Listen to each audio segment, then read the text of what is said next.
Salam sejahtera bagi kita semua dengan saya Bung Johan. Baiklah Bapak Ibu Saudara-saudara yang Tuhan kasihi, kali ini kembali kita akan menjawab tuntas pernyataan sekte Farisi Mesianik tentang Yesus lahir saat Hari Raya Sukot.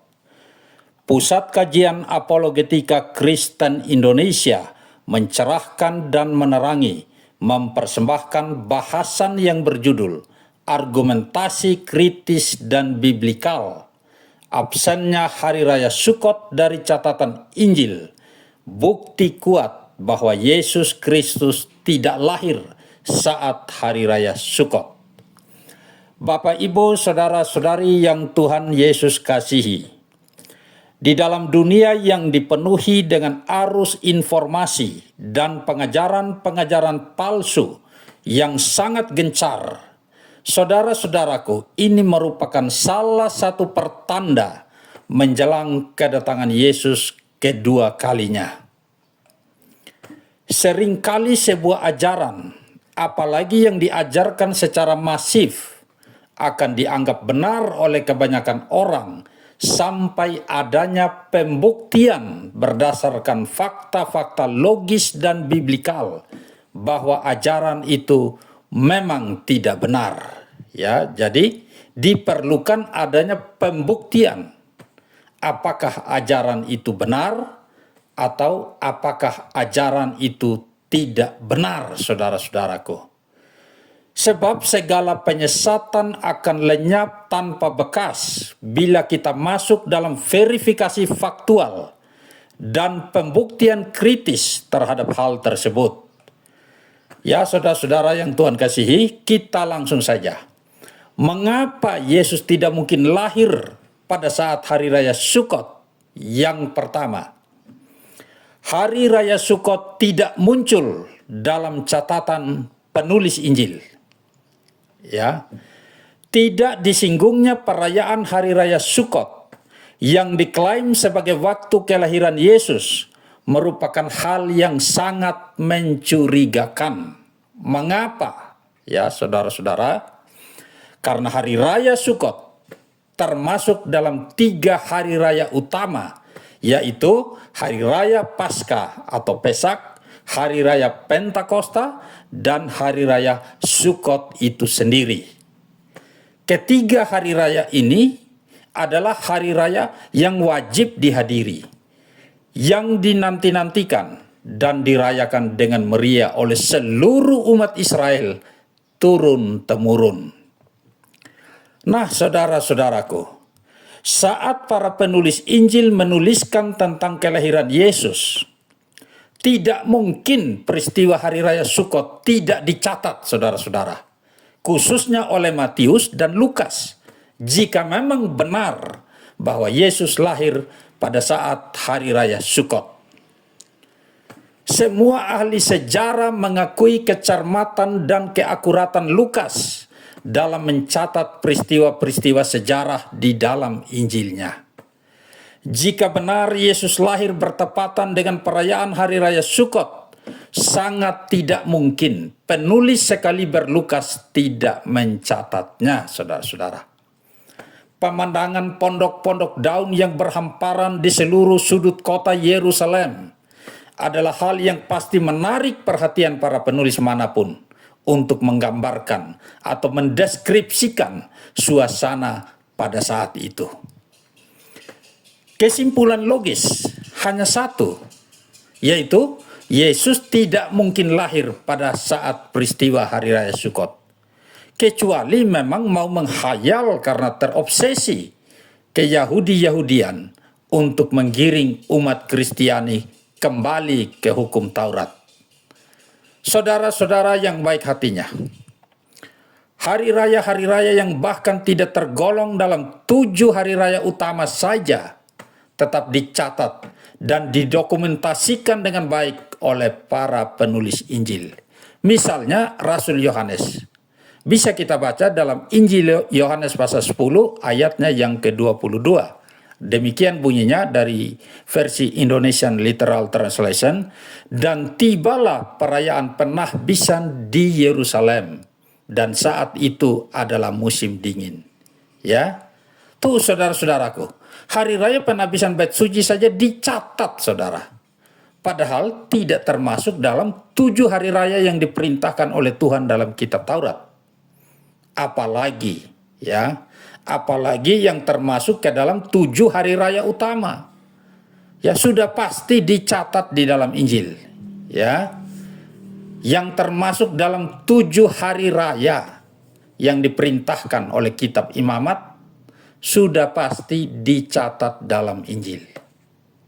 Ya, misalnya kita perhatikan hari-hari raya lainnya yang dicatat dengan cermat di dalam Injil.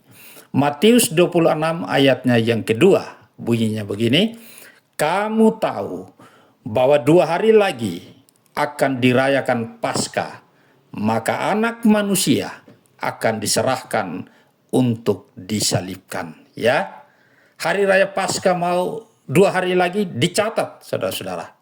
Kemudian Markus 14 ayat 1 bunyinya begini, hari raya Paskah dan hari raya roti tidak beragi akan mulai 2 hari lagi. Ya, Injil Markus pasal 14 ayat 1. Kemudian Lukas 22 ayat 1. Hari raya roti tidak beragi yang disebut Paskah sudah dekat. Ya, masih belum terjadi, baru menjelang, tapi tetap dicatat. Ya. Kemudian Yohanes pasal 7 ayat 2. Ketika itu sudah dekat hari raya orang Yahudi, yaitu hari raya Pondok Daun. Ya, baru dekat saja hari raya Pondok Daun disebutkan oleh Injil Yohanes dengan sangat jelas. Apalagi kalau pada saat Yesus lahir adalah bertepatan dengan hari raya Sukot, tidak mungkin hal itu tidak dicatat.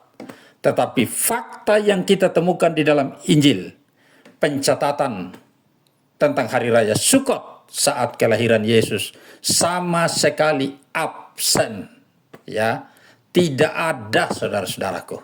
Lalu Kisah Para Rasul 2 ayat 1. Ketika tiba hari Pentakosta, semua orang percaya berkumpul di satu tempat, katanya ya. Jadi hari raya Pentakosta juga dicatat, saudara-saudaraku. Nah, Kisah Para Rasul ini ditulis oleh Lukas.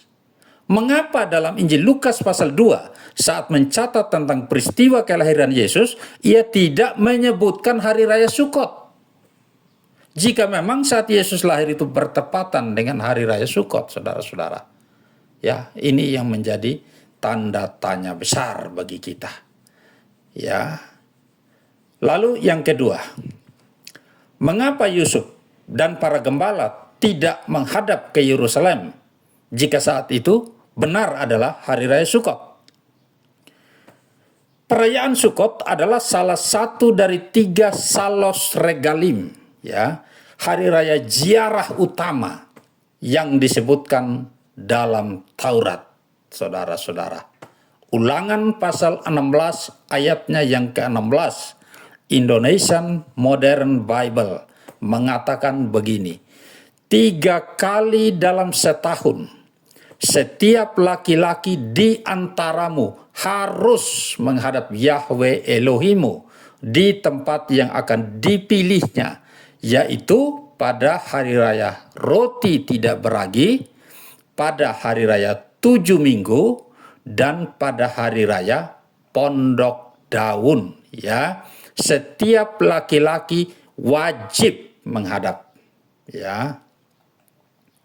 Jadi pada hari raya Salos Regalim, ya, setiap laki-laki diharuskan untuk hadir di Yerusalem, di Bait Suci untuk merayakan dan mempersembahkan korban di hadapan Tuhan. Ritual-ritual tertentu selama Sukot seperti Simkat Beit Hasofa atau penyiraman air dan persembahan khusus hanya bisa dilakukan di Bait Suci. Hal inilah yang berlaku pada masa Yesus, karena saat itu masih ada Bait Suci di Yerusalem. Lalu pertanyaannya, saudara-saudaraku yang baik hatinya, mengapa Yusuf tidak ada di Yerusalem saat itu? Kita membaca dalam Injil, Terbukti saudara-saudaraku, saat Yesus dilahirkan, Yusuf ternyata berada di kota Bethlehem. Bukti kedua, para gembala di padang Efrata saat menerima berita tentang kelahiran Yesus berkata, "Mari kita pergi ke Bethlehem, bukan ke Yerusalem." Ya, artinya fakta Injil, Yusuf sedang berada di Bethlehem, bukan di Yerusalem. Dua bukti Injil ini menguatkan kita bahwa saat itu memang bukan hari raya Sukot, di mana setiap lelaki wajib berada di Yerusalem menghadap di Bait Suci. Jadi fix saudara-saudaraku, saat Yesus lahir bukan hari raya Sukot. Kalau memang saat itu sedang berlangsung hari raya Sukot, maka seharusnya Yusuf termasuk para gembala harus berada di Yerusalem, bukan di Bethlehem, sesuai dengan Ulangan pasal 16 ayatnya yang ke-16.